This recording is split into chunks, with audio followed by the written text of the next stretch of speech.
I'm Ezra Levant for the Rebel.media. I have been here in London all day, although I only needed 15 minutes. That's how brief the procedure was in Court 4 of the Court of Appeal, where the Lord Chief Justice announced that he was accepting Tommy Robinson's appeal and dismissing the contempt conviction against him in Leeds, granting him bail and sending him home.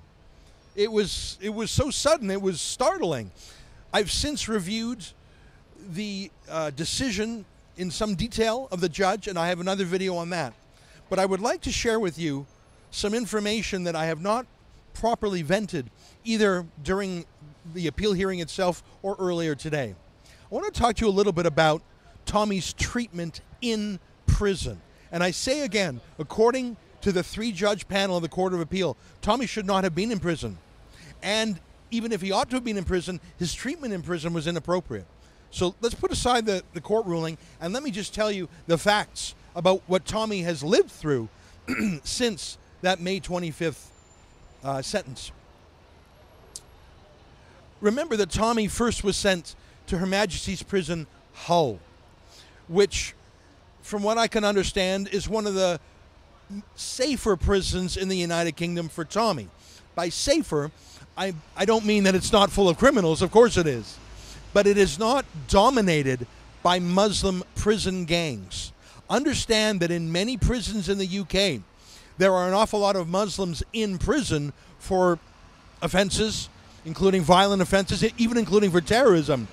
But an awful lot of people who go to prison convert to Islam to be protected by the Muslim gang. If you convert to Islam, you will be protected by the other Muslim prisoners. If you do not, you're at risk of violence. This gang effectively runs the prison. They're run in a halal manner. 5 prayers a day, halal food. They're the bosses, and they can carry out fatwas within prison. So Tommy was transferred from Her Majesty's Prison Hull to HMP Onley, a much more Islamized prison. There was no warning, explanation, or appeal given whatsoever. This was not done by the courts. This was done by some nameless, faceless political bureaucrat buried within the prison system. It's a disgrace, and we need to find out who did that, because there's only one reason to move Tommy from a safer prison to Her Majesty's Prison Onley, and that is either to get Tommy killed at the hands of a Muslim prison gang, or to force him to do what they knew he would do, because he's done it before, to request to be put in solitary confinement to save his own life. But the thing is, you cannot live for 13 months in solitary confinement. You'll go mad. It would be regarded as torture. But that's where Tommy was placed. And let me tell you some facts I have learned about what it's like. I mean, it's bad enough that Tommy's in solitary, but let me tell you some examples of what the prison did to him when he was in jail. Prisoners would regularly be given access to the front of Tommy's cell, and they would open up the flap to his cell and shout at him threats. And this was permitted by the prison. It's obviously a form of psychological torture. Let me give you more examples. There is a window in Tommy's cell for a breeze in the hot summer, but prisoners were permitted to go up to the window and spit into Tommy's cell, which is a form of assault and battery, and it's gross, and it's psychologically abusive. So Tommy had to shut his window in this particularly hot British summer.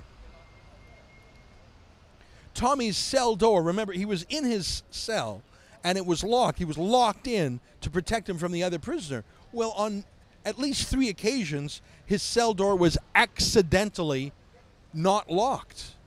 Accidentally, eh? Be a shame if an accident happened to Tommy in prison. Who was it in the British prison system who was trying to get Tommy murdered? Tommy was only allowed to phone home during the lunch hour, so he was unable to speak with his children because they were at school. That is an arbitrary and punitive decision by the prison.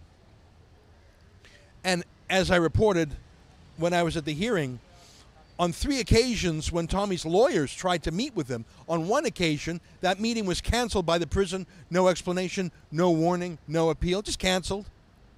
That's how you treat a political prisoner. That's not a prisoner in the UK, is it? And on the 2 occasions they did meet, those meetings were cut short. The jailers slow-walked, took their time to bring Tommy to the lawyers, cut those legal meetings in half. That's one of the reasons Tommy's delay was filed late, because he couldn't get a proper meeting with the lawyers. Let me ask you a question.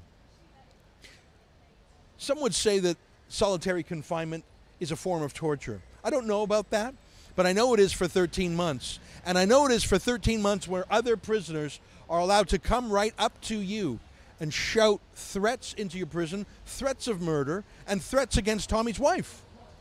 I know it's a form of torture when people are allowed to spit at you with the permission or the blind eye, the willfully blind eye of the prison authorities, so much so that he had to bake in this hot British summer. And we now know, because of the court appeal ruling today, that not only was this conviction in a false conviction, not only was it legally inappropriate and flawed in every way, not only do we know that a 13-month imprisonment was absurdly disproportionate, but we also know that deeming Tommy a criminal, where in fact contempt of court in this case was not a crime, put him in this abusive position falsely. Every single thing that Tommy and his supporters have said was vindicated today. I'm so glad he's going home. But you know what? Justice is not fully done. Tommy's conviction was quashed, but we still don't know who or why Tommy was treated this way in prison, why he was sent to a more dangerous prison, and why this abusive treatment of him was countenanced by the prison authorities. That demands to be answered. For the Rebel.media, I'm Ezra Levant.